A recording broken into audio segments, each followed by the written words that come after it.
Welcome back to another amazing episode of Krusty Car News. We've got 5 wicked stories for you this week. Nissan actually shocks the car market. How General Motors screwed the American truck buyer. Stellantis' new message and announcement shocks the industry. 4th story, if you bought a new truck this last 3 or 4 years, you got screwed. And the 5th story, how these new tariffs are about to hammer down and crush the entire economy. So be sure to grab that beverage and sit back and wait for the ride. Let's get into it now. Life's too short to drive boring cars. So the first story, we're going to talk about how Nissan is shocking the automotive industry. Huge changes, but specifically with Infiniti, its luxury upscale brand. They're slashing models and they're trimming down costs. What's going on with CFOs walking, CEOs taking pay cuts? Things are getting downright ugly. Even with Honda at the helm, potentially buying in and becoming one of the big key investors, we're not sure that this is enough to keep Nissan in business. Let's talk about it. Well, it seems like there's more troubles at Nissan headquarters. Nissan, it's a desperate move to try to find the future. Planning to cut 9,000 jobs. Clearly not in a good place, and it's going to take a major resurgence and a major miracle to bring Nissan back. The CEO is forfeiting half of his salary. Companies that are so weak that somebody else comes and buy them. Nissan, Infiniti, both are struggling. Sales have been in the tank, and the ones that have been sold have been highly incentivized. The early part of 2024, they virtually made no profits. About 99% of the profits went directly to incentives and marketing. Threats of tariffs in the US, of course, now that Trump's in power, and of course now the removal of the $7,500 tax credit for EVs, Nissan is strongly considering the cancellation or the halting of their manufacturing of their EVs in the Canton, Mississippi plants. We also know that Infiniti hasn't been selling all that well, and considering they're built in Mexico and there's strong conversations about being tariffs applied to Mexican and Canadian built products, they are clearly on the chopping block. Now, Mercedes and Infiniti share a manufacturing facility, and the Infiniti QX50 and the QX55, which is their sleeker hatchback version, are both on the chopping block. These manufacturing facilities may in fact be closing down operations producing those poorly selling SUVs or sporting SUVs. In other words, Nissan's very wary of what's going on with these tariffs. Are they coming? Are they not? Are these tax credits going away?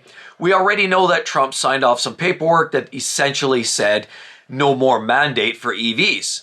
If we're no longer having the push in the American market, it looks as though there may be less people inclined to go ahead and buy those electric vehicles. Now, it seems to be a significant risk for Nissan and Infiniti to continue developing vehicles in the EV space when in fact the writing is on the wall. A lot of these vehicles probably won't sell so well. Ford have been selling a lot of their EVs, even Tesla. We know Tesla this week recently just jacked up their prices, $9,000 on the brand new price increases in the Canadian market for Tesla Model 3s and Ys, and they're increasing $4,000 on the price of the S and the Xs. It's clear that Tesla's already trying to get ahead of the game. We already know Ford's been complaining about losing sales, losing dollars, tens of thousands of dollars on the sale of every one of their EVs. Nissan's looking on the back door there and saying, look, we don't have a lot of EV products, and the continuation of selling these vehicles looks to be a major risk. It's bad enough we can't sell enough cars without heavy incentives as it is. Now, some of the problem Nissan has had is they didn't have the innovation. While they had 1 or 2 electric vehicles, the Leaf was outgoing and outdated. They clearly didn't have that much representation, and certainly not in the hybrid space. But as of 2027, Nissan was planning at the Canton, Mississippi plant to start creating as many as 4 new electric vehicles. With the fact now that hybrid sales are going to be potentially taking a nosedive, with the risk of EV sales, the reduced mandates, of course, or the elimination of the mandates, and naturally now we're seeing as well that tax credit going away, it seems like a massive risk. So they're putting those EVs on hold for now. Now it's interesting, Nissan's announcing 2 models from Infiniti at the joint facility, the Mercedes Infiniti plant in Mexico, that they're looking at eliminating the QX50 and the QX55, which is both interesting and not surprising all in one. The QX50 has actually seen some sales increases in 2024 by as much as 7.9%. Whereas the QX55, the fastback brother, although it looks slick, the sales have been absolutely toilet bound, with decreasing sales in 24 by as much as 31.1%, a clear indication nobody's interested in this product. But unfortunately, it never drove as good as it looked, and that's a big part of it. The quality control, the drivability, the ergonomics, it wasn't quite as flash and dash as it initially looked. Now, there have been some conversations going around that they may in fact consider replacing the QX brothers with essentially a rebadged Rogue product, a Rogue hybrid. That could in fact be something that they transition, dolly it up, and resell it as an upscale model. And I can't tell you, last time I was in an Infiniti dealership, I walked around there for an hour and a half because we were actually looking at a used car on their lot. And I can't believe that you didn't see anybody walking. There was no foot traffic in the dealership. Unfortunately for Nissan and Infiniti, well, they have been around a long time. A lot of the products, due to quality challenges, poor sales, lacking innovation, and not sticking with the market demands, are finding themselves in a serious predicament. Closing down model production, laying off workers, consolidating dealerships, and pulling out all the stops just to save a buck. So still not painfully obvious if Nissan can make it through the next 12 to 14 months. It's going to be touch and go all the way along. Can they save the costs? Can they rejuvenate the company? Now with EV mandates going away, of course, they were putting more investment in that space too. What does Nissan have left to actually offer the customers? The second story, how General Motors is screwing the truck buyer. There's lots going on at GM, from pay increases at the corporate level to increased prices in the vehicles, down sales, EV markets, and the mandates are going away. Nothing's going to go anywhere but go up in terms of costing. What's going on? And if you bought a GM lately, you probably noticed prices are higher, a lot higher than they once were. Yeah, now they have the latest recall with 877,000 open recalls, NHTSA, for bad rod bearings and blown potential engine issues. Also, have you heard the latest? That GM is offering extra reward and incentive for some salaried employees. Yes, they're getting a raise. As well as some of the electric vehicles are going up in price, and we can't forget about the latest news from the federal administration in the US government that tariffs are about to be imposed. Why is that such a big deal?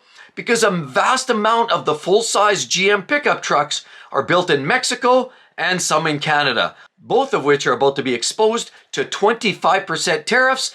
And to you, the American buyer, that's going to cost you more money when it's time to buy your new truck. On Tuesday, they saw a massive drop in their stock prices. They actually dipped as low as 11% and settled out at 9%, a clear indication that the projections of this new incoming tariff are going to have a major impact on the market. I mean, during 2024, we saw GM saw major success with 50% increase in their stock valuations. We actually saw the mass majority of truck sales went to both Ford as well as GM, so they did successfully well there. And they were one of the best sellers for electric vehicles, right on the heels, of course, of Tesla.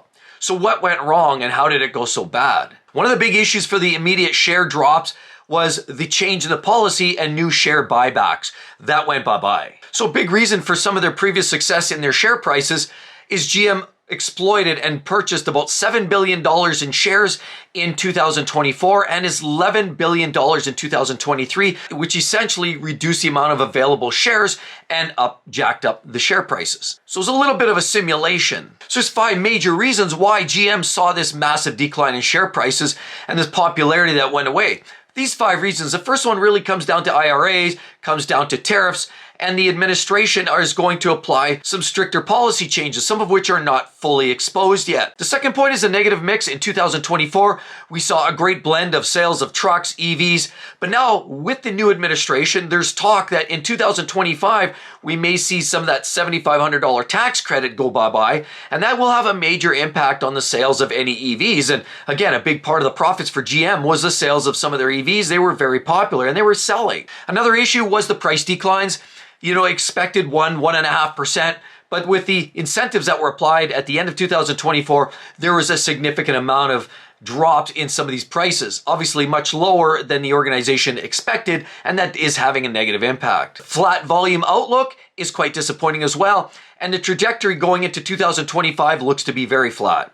I mean, with EV sales to expect to drop with the reduction or elimination of the green incentives, not to mention the tariffs, 2025 does seem a little bit unstable. And the fifth reason is that lack of the buyback is clearly having a major impact. And with the threats of a 25% tariff imposed potentially on Mexico and Canada, the fact that 26% of the automotive industry comes from vehicles manufactured in Mexico and 12% of them come from Canada means it's going to be a huge cost incurred for the American buyer or Canadian buyer or anybody buying an American vehicle.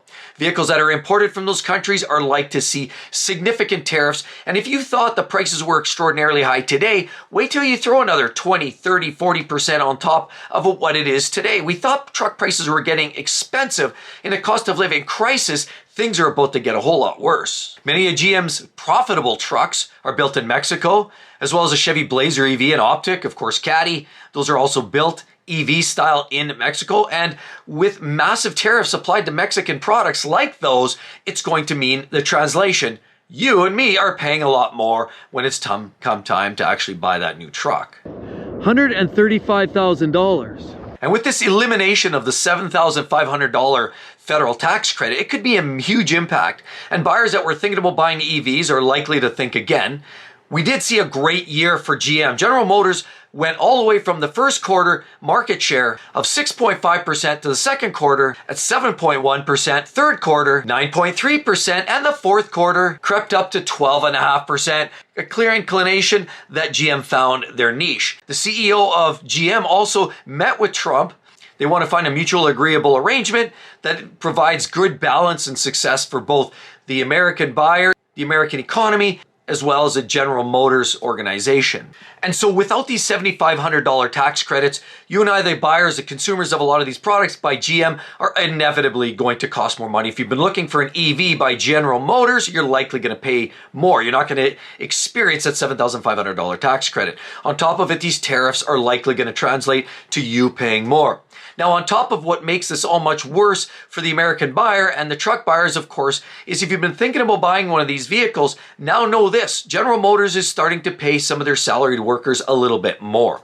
Back in 2023, they had a compensation package for bonuses that evolved to about 130% if they exceeded. 100% was met.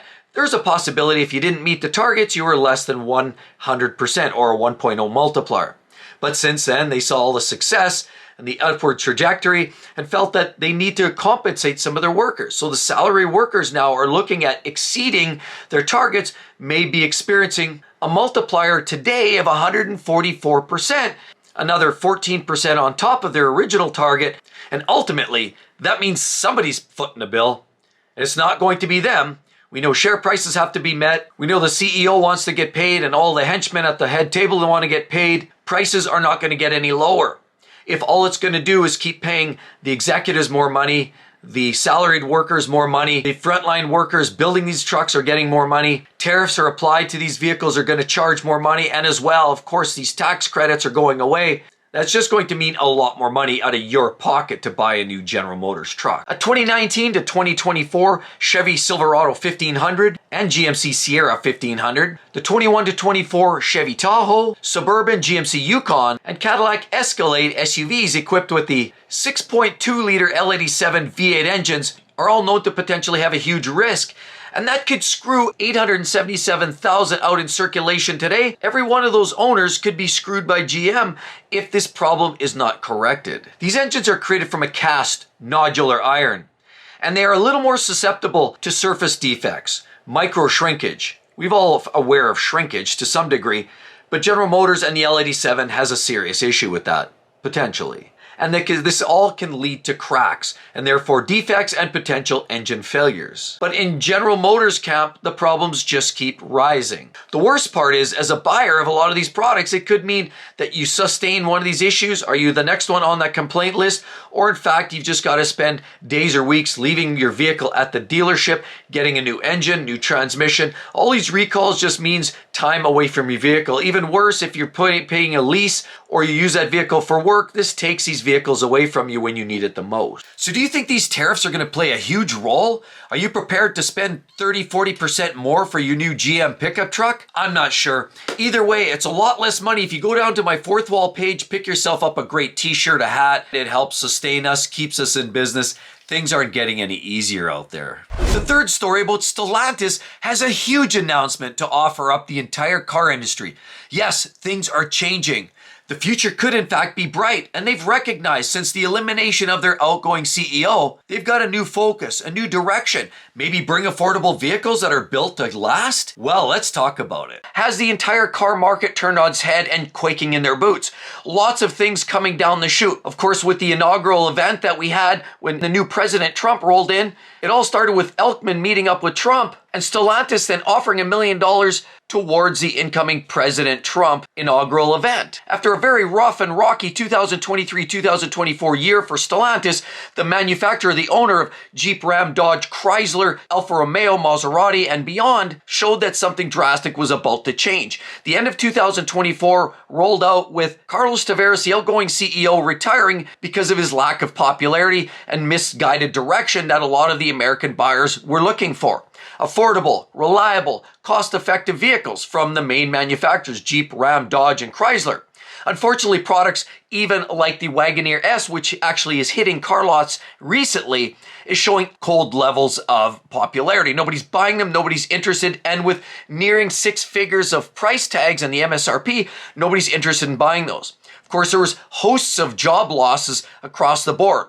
Of course, the closure of plants because of the vehicle like the Ram Classic, which was one of the few affordable pickup trucks in the arsenal. Now with Tim Kuniskis coming back to the helm outside of retirement, promising to deliver some great new opportunities and new product lines for a lot of potential fans. There's talk that there may be a V8 powered Ram coming back to the arsenal. As well, we're also hearing that the full electric vehicle Ram is put on hold, and a huge part of that had to do with the EV mandate that was just revoked by President Trump, stating all buyers need to have selection and not be forced into buying these electric vehicles. It was pretty clear that nobody was interested in buying the Jeeps or the Rams or the Chrysler products, and since the departure of Tavares, there's been a revised focus on bringing quality products that people are looking for. There's rumor that the new Cherokee is coming back. There's possibly going to be a newfound focus and tooling on the new Wrangler with new features and options. And pricing will be reviewed across the entire lineup of Jeeps, which one of the poorest sellers had consistently excessive numbers of days supply inventory across the industry. They had to get down to brass tacks and find ways to sell more of their products. And now with Tim Kuniskis also focusing on the Ram products, he's also possibly looking at a mid-sized truck, which has grossly been missed. You remember back many years ago, we had the Dodge Dakota? That was a great mid-sized truck, heavily based on the Durango, the upscale brother. Could that in fact be the next vehicle? Yes, they're looking at that as well. And it couldn't come at a better time when Ford's getting involved, GM's getting involved. Where's Dodge products? Well, it could be right around the corner. As well as we're seeing absolutely brutal sales on the electric Charger, and there could be a new revised look at the whole lineup. There was a lot of internal squabbles and battles between UAW and management and Stellantis trying to find a sweet spot. With this constant imminent layoffs of a lot of the plants being closed as well, it clearly became a conversation of Stellantis allegedly not living up to their expectations and UAW seeing a lot of their workers getting their walking papers. And some of the add insult to injury was products like the Durango were being threatened to move to Canada for production, thus moving a lot of the products outside of the United States. Stellantis is also mentioning that they may create more critical parts at the Toledo plant, and there is further investment at the Kokomo plant to help create this new 4-cylinder engine by Dodge Chrysler products. And there's a strong focus by Stellantis now to bring more jobs home. As Trump says, if we can't do it in-house, we're going to charge these other countries a tremendous amount of money. And that doesn't come without some scrutiny by Trump earlier on, a year ago, when there was allegedly threats to Stellantis for 100% tariffs if they move a lot of their manufacturing to Mexico. On top of it, 1,500 new jobs being created, returned back because of the original elimination of the Jeep Cherokee. The new production for a mid-sized truck promised to bring that 1,500 jobs back home. There is a stronger focus on doing more work in-house, creating more of those production facilities in the United States soil, and retracting on threats to move a lot of their manufacturing to both Mexico and Canada, thus isolating themselves from this 25% tariff threat. And when we talk leading by example, we hear Trump as well ordering all the federal employees to get back to the office, get back to work.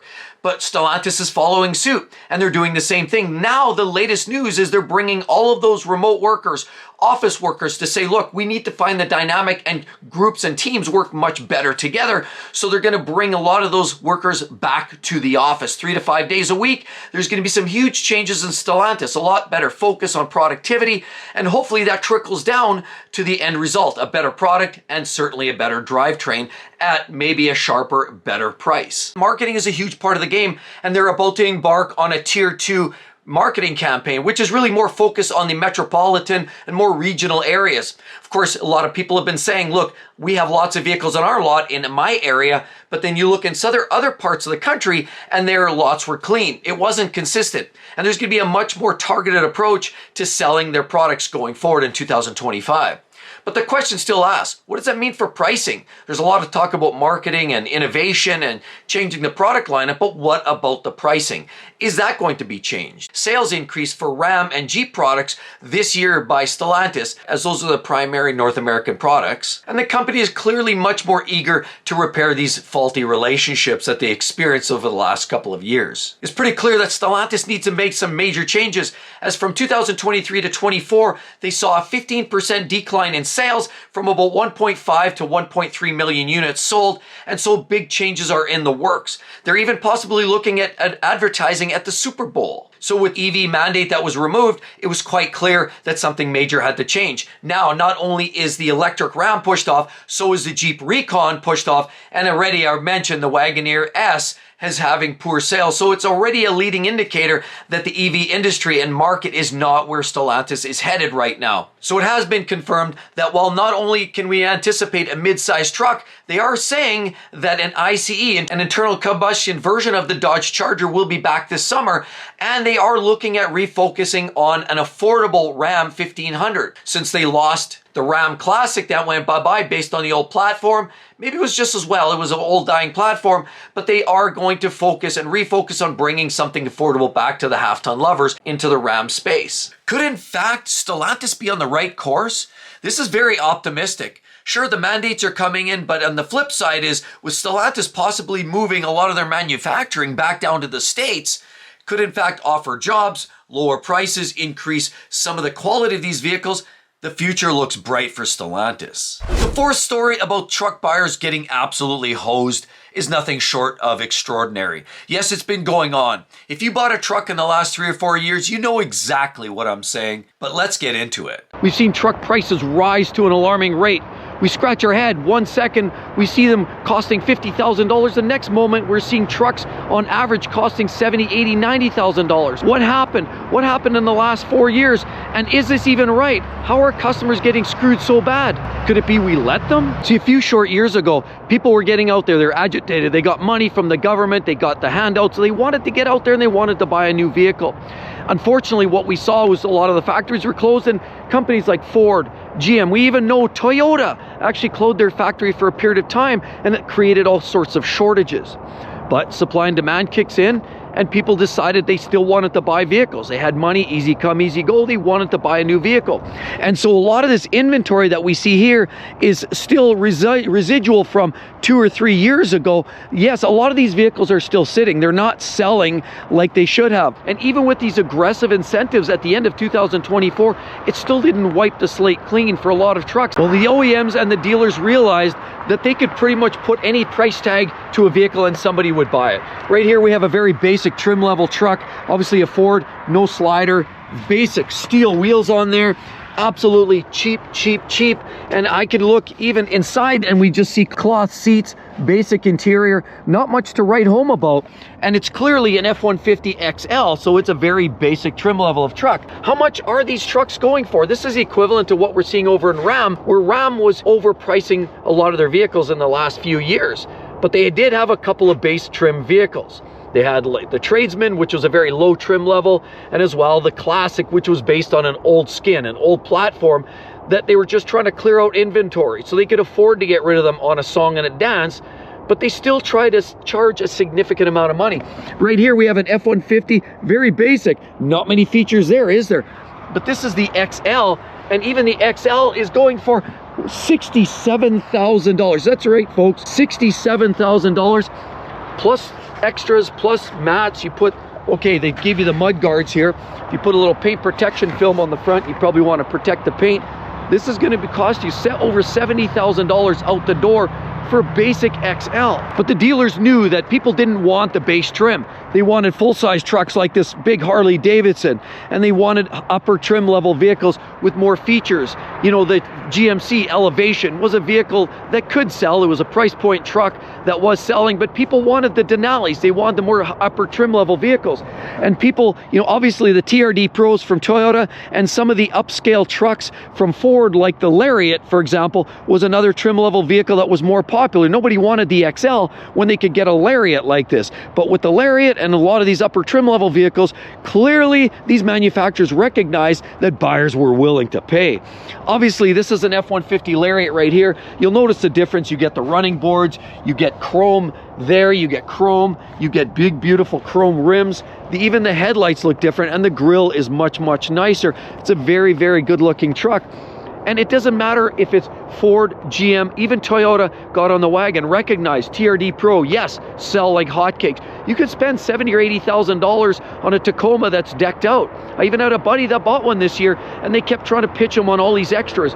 You know, tonneau cover, mud guards, and the rest. And the dealers were trying to push all that extra product. If the vehicle didn't come like that from the manufacturer, they tried to add the extras on at the lot and continue to gouge and take all kinds of extra money that they could pull out of the transaction. And how much is this one going for?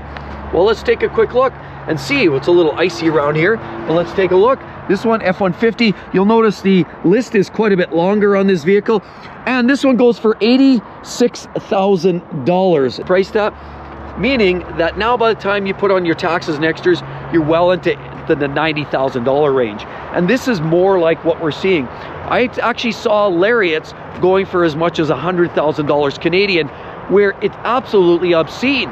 When literally 5 years ago, you could get a fairly loaded up diesel pickup truck for under $100,000, and that was a fairly high load. Now you can barely get a half-ton truck for under $70,000 or $80,000, and customers are still paying this because we saw people willing to buy. They wanted to spend top dollar, and the OEMs and the manufacturers as well as the dealers recognized they smell blood in the water, and they knew that they could get a bite of that. They knew that they could charge whatever they want. And this is where customers like you and I, if we were just needing a truck for work, we felt screwed. We felt squeezed out of the market. I heard tradespeople say, you know, I need a basic truck for work, but they couldn't even find a basic work truck.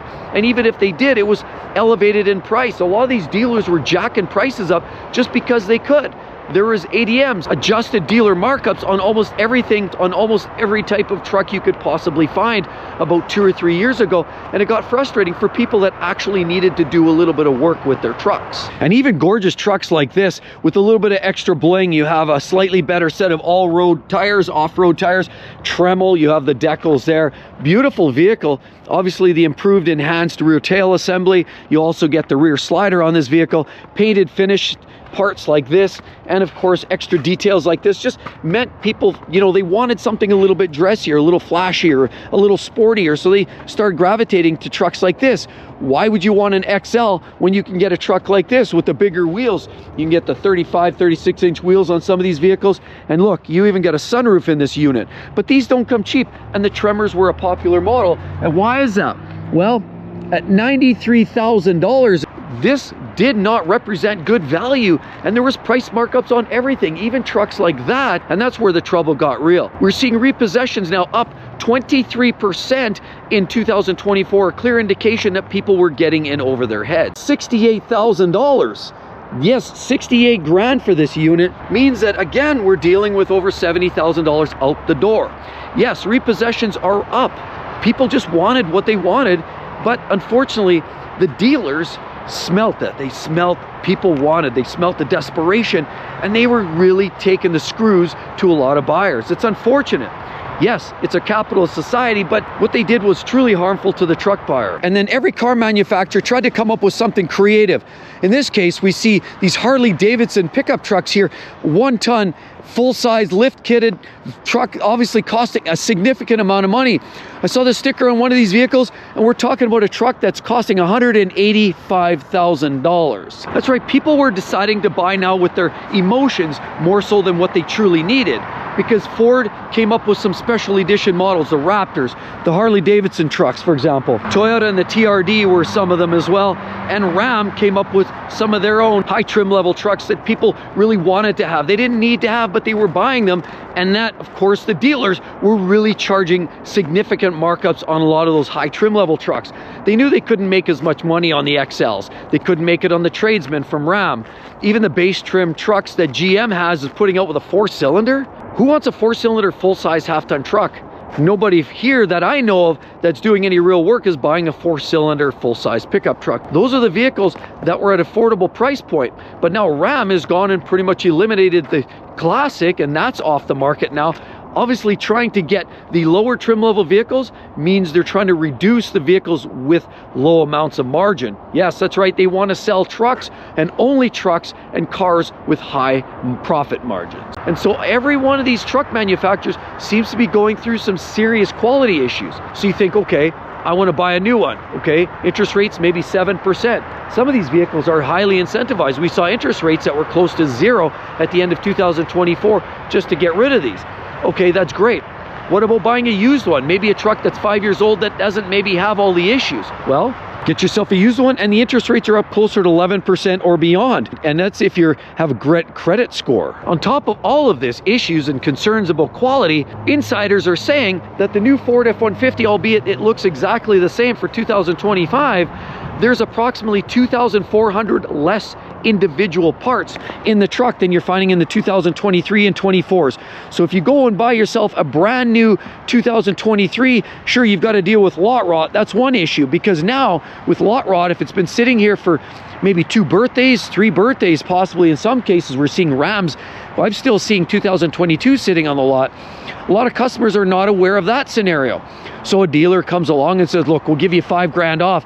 But what they don't realize is these tires really are only good for maybe 7 or 8 years, 10 years tops. The battery that drives or that starts the ignition, those batteries are only good for 4 or 5 years. And so that you will need a replacement soon, $500 battery. Of course, the paint, it may not match again if you have any body damage or body work that needs to be done, because the sun sitting out in the sun for 3 years is going to be slightly different than if it was brand new.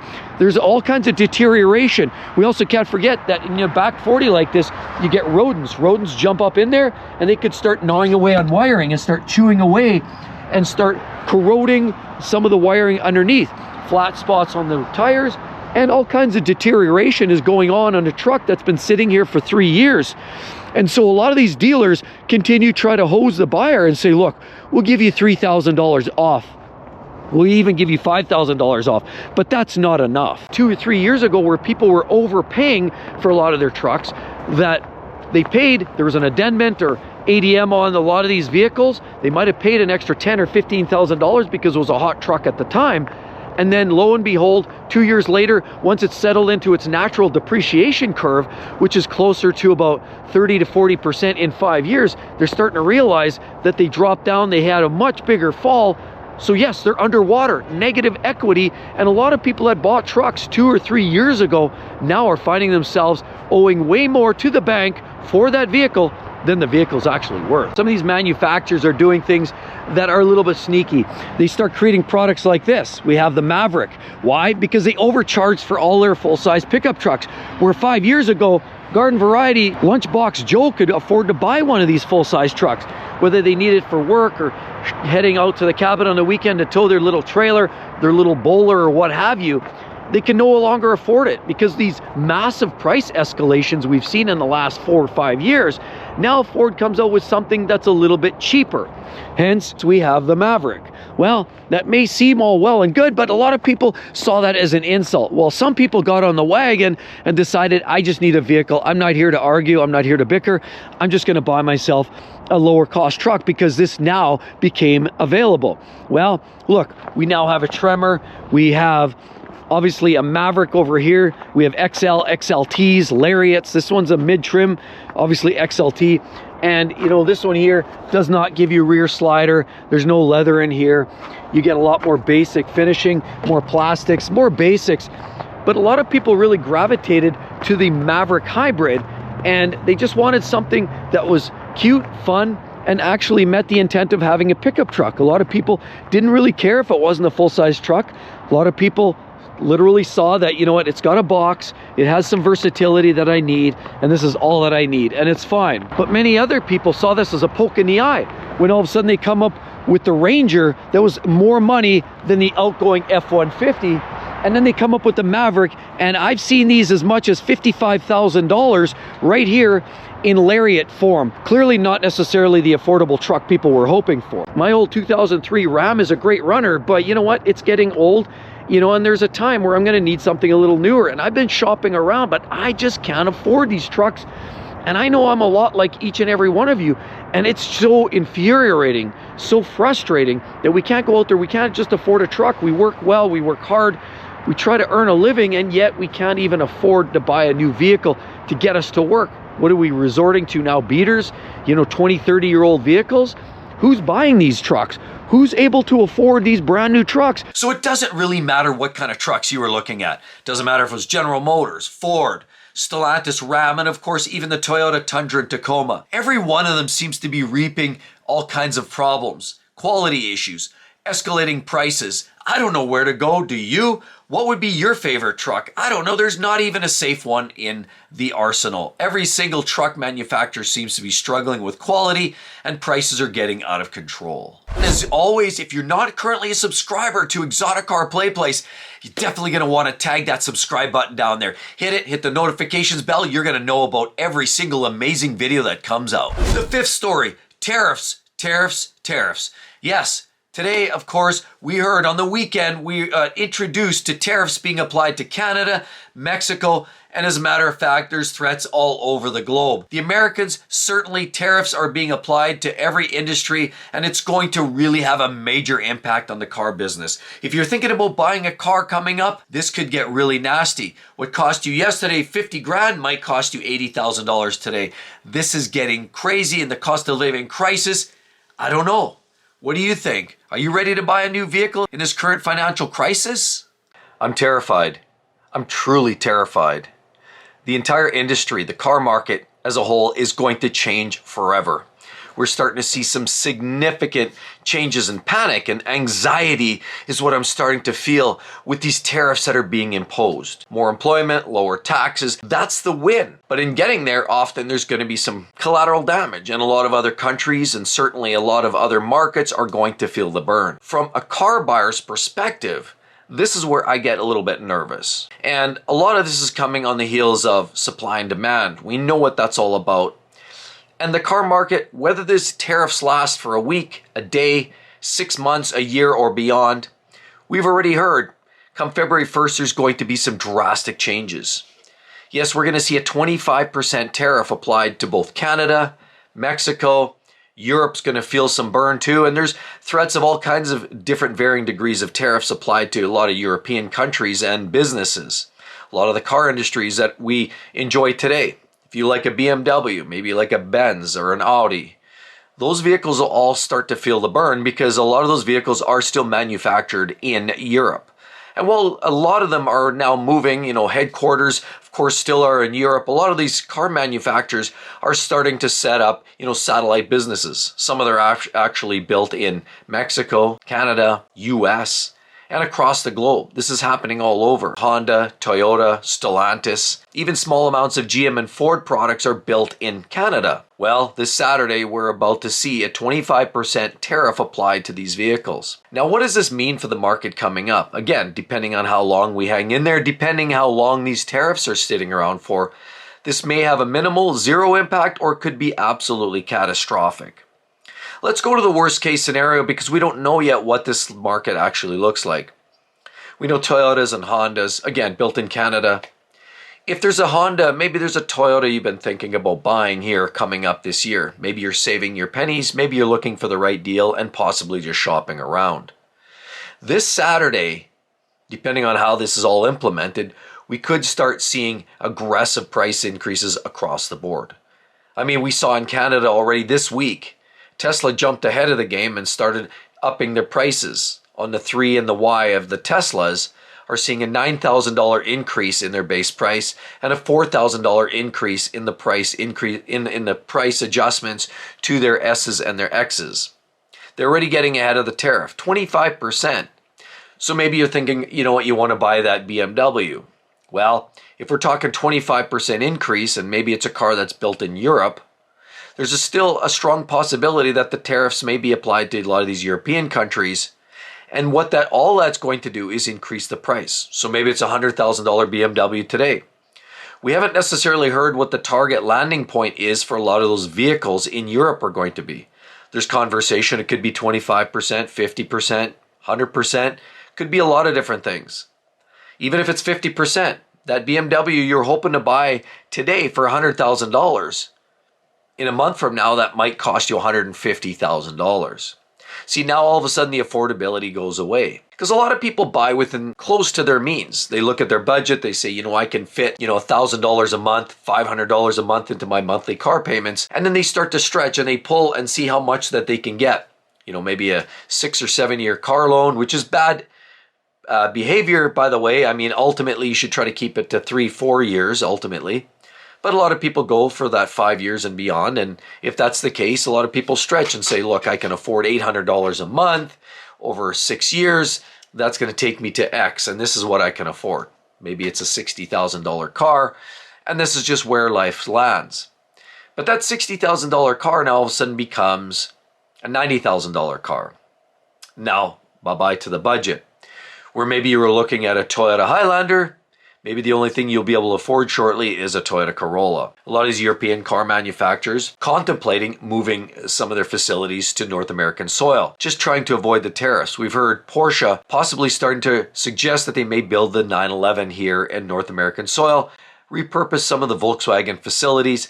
That might be an option. So you may be able to get your Porsche 911, but it's still likely going to be some sort of an incremental cost increase. Even just to move and retool and set everything up, you're likely going to feel it somewhere along the way.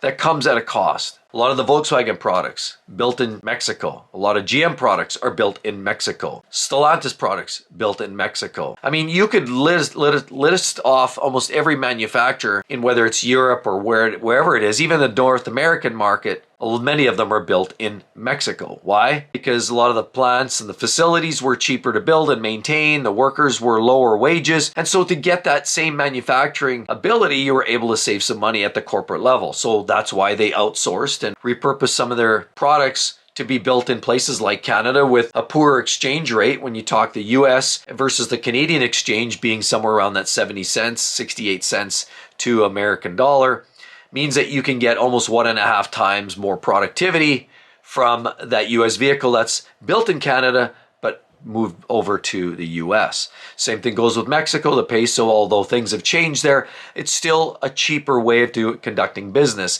in both Mexico and Canada. European car manufacturers, they're going to charge what they're going to charge. But I also heard in the inauguration, the conversation about how the representation of US vehicles in Europe is very minimal. So there's this idea of, well, they're not buying our products, so we're going to make them pay if they want to sell their products on our soil. So whether that's good or not so good, that's a decision we all have to make. Now, what we're likely going to see here coming up in this year is a shift. And again, depending on how long, we're only going to the worst case scenario, depending on how long this goes on, we might find ourselves shopping more and more for domestic products.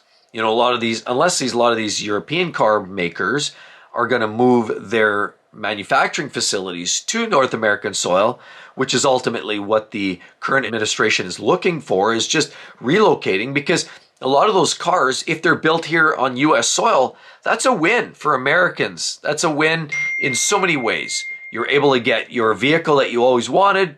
There's a chance you might get it for cheaper eventually. And a great win as well is employment. Employment rates could improve. You could get more of these jobs built by US workers.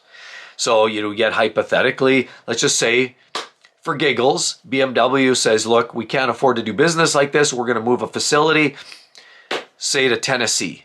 So they move a facility down there. They employ 4,000 workers. Well, that's 4,000 new jobs in some little town somewhere in the middle of nowhere. And that's a win for American employment. Obviously that's going to help locals with jobs. It's going to help the jobless rate. It's certainly going to help the economy. And it's a win for everybody. Ultimately, what we are going to see, though, in some of this transition, we're going to see some short-term transitionary pains. Now, these tariffs apply to Canadian products, Mexican products, even if they're U.S. products, they're being manufactured in these other countries. That's going to cost money to get them back onto U.S. soil. So that might be manufactured, a Stellantis product or a Toyota might be built in Ontario, but to get it across the border, it's going to be charged. Ultimately, this unfortunate part there is it's probably going to be costing U.S. buyers a little bit more money as well to buy those products. It's going to ultimately hurt the buyers, and it's ultimately going to hurt the manufacturers if all of a sudden the products cost 25, 30, 40% more. Other buyers are going to say, I don't need that BMW.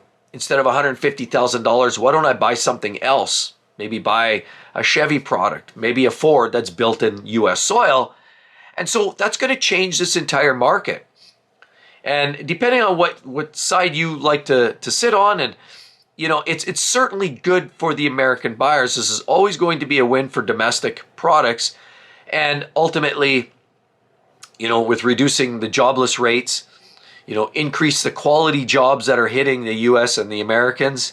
And ultimately, it's going to push a lot of these manufacturers into more competitive nature. The idea of competition is going to be strong and very willful. So what you will find is short-term, prices are going to skyrocket. There's no doubt about it. Prices on everything. Domestic products that are built and outsourced. European products that are outsourced. Even a lot of the Japanese products, again, I already mentioned some of the Toyotas and Hondas that are built in Canada or Mexico are also outsourced. They're going to cost more money for the consumer. Whether you're buying it in Canada, buying it in the US, it's going to cost you more money.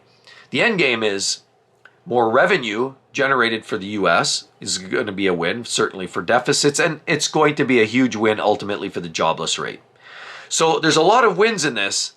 The consumer is going to feel the burn though. And so what I do see, what you are likely going to see is a reduction in the number of new vehicle sales. And there's already been a lot of people chatting about this. What does it ultimately mean for new vehicle sales? New vehicle sales are likely going to do a nosedive here coming up very shortly.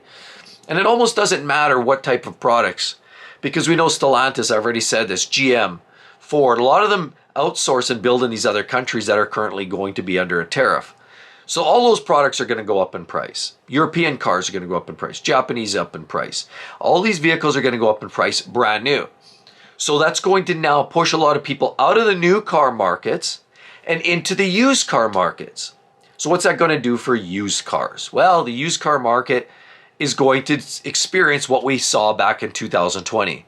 Do you remember back a few short years ago, back in 2020, with all those chip shortages and that nonsense that was going on around that time?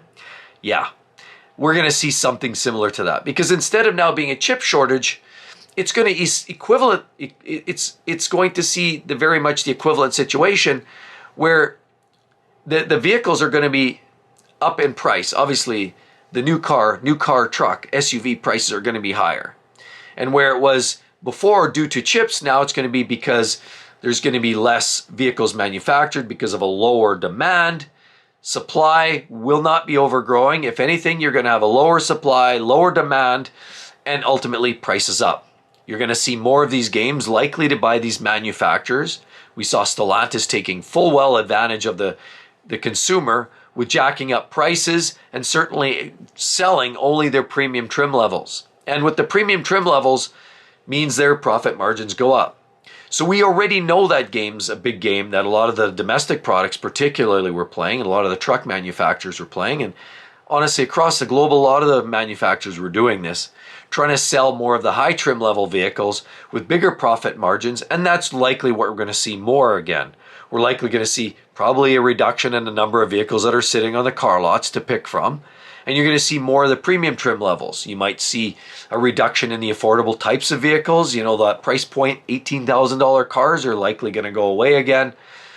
or it's going to be much harder to get a hold of, and you're going to see much more of those high price point trim vehicles, and likely you're going to have a lot of people struggling to not only make ends meet with the cost of living crisis, because that's ongoing and that doesn't seem to be changing anytime soon, but the price of vehicles are going to go up, pushing even more people out of the new car market.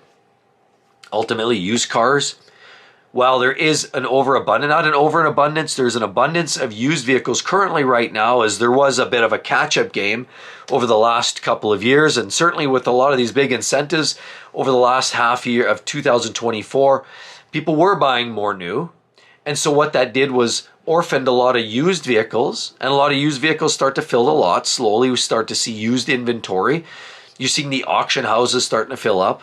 And there's more used products out there. There's more used cars, SUVs, trucks, some quality, some not. Unfortunately, some of those used products were eliminated with some of these fires in California and some of the floods and the hurricanes in Florida and Texas.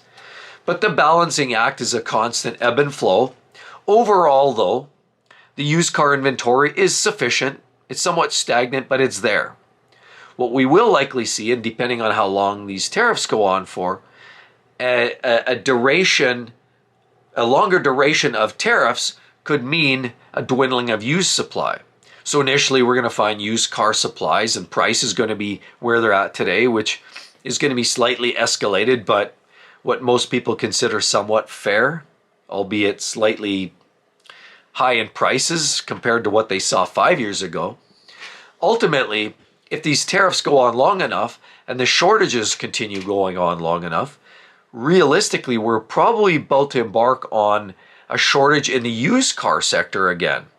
You know, the lag effect. So currently we have the inventory, but if this goes on for 3 months, 6 months, maybe a year or beyond, you're likely going to have to start to see customers veering away from new products, getting into the used cars and trucks and SUVs, and that of course creates shortages and prices go up. This is inevitably where we're going to go.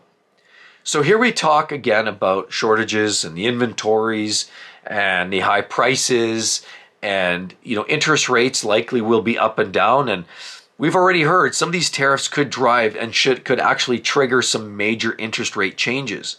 In Canada, we could see some major, not just a couple of basis points, significant spikes in interest rates. Well, if we see an increase in interest rates, both US and Canadian markets again, and certainly in the European market, which likely could be triggered because of some of these changes, well, that's further going to push people out of the market, because people that were maybe on the cusp of buying, maybe at a 7% interest rate, you might in fact find a 12, 14% interest rate coming up. So with changes like that, you're going to find shortages in the used car sector, increased prices on new. We're likely, very likely about to see, and depending again how long this goes on for, likely to see increased interest rates, which again just slows down the overall buying of, the buying frenzy typically will start to wean, and naturally we'll see less and less people buying vehicles. And when you talk about stimulus for the economy, I know certainly in Canada, times are tough with the high levels of taxation, and people are taxed to death in Canada right now. In US, taxes are high, certainly interest rates are high. The benefit for the American buyers and Americans in general is there's a lot of politics, and certainly there's a lot of economics behind the scenes. Ultimately, there's lots of conversation I've heard where Trump is already talking about eliminating portions of income tax, eliminating taxation on overtime. So there's huge wins for the American consumer here, long term or mid-term. Short term, the increased prices are going to impact everybody. Canadian buyers likely will be pretty much shopped out or pushed out of the market. It's going to be a tougher game. The European markets, those brands, we've seen Volkswagen struggling. Nobody wants to buy the ID4s or the ID Buzz. Very few people are buying them, and they're heavily incentivized.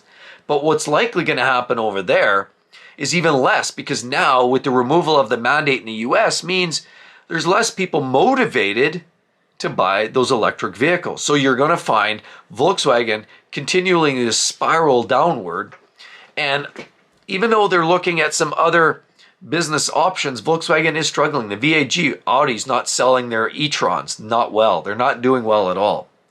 Porsche, well, they're going to try to salvage this and move some of their manufacturing to US soil. So that's about the only way they're going to be able to compete.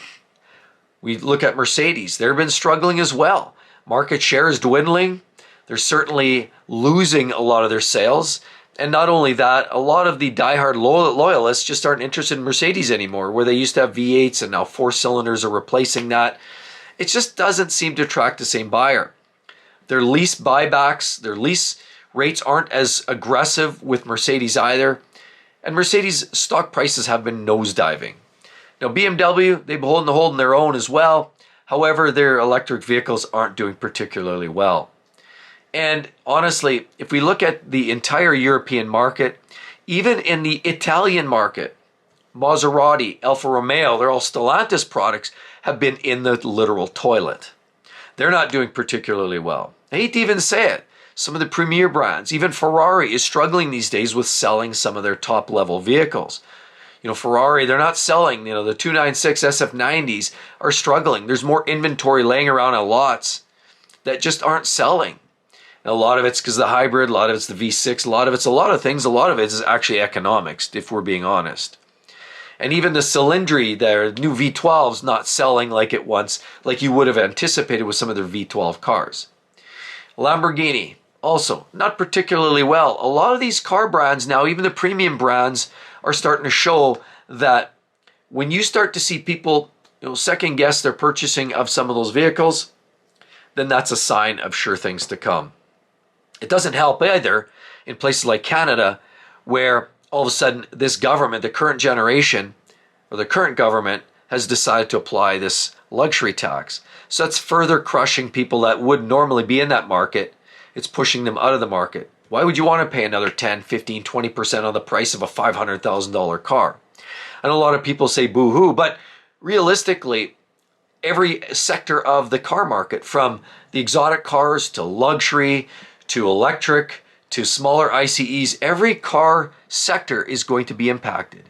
Even the used car market, given long enough. Now, if this only goes on for a month, it'll be a blip in the radar and likely we won't even think twice and it'll be history. But again, thinking long-term strategies here, how do you get around this? How do you navigate this market? Well, the big way is obviously always shopping for prices. And realistically, this market is changing so quickly, so aggressively, you've really got to focus on those manufacturers that are being competitive, not just in their products, not just in their manufacturing and their quality, but all those that are able to navigate these ever-changing economics. We look at manufacturers already. Toyota and Honda, are they going to move to US soil? Volkswagen, are they moving over?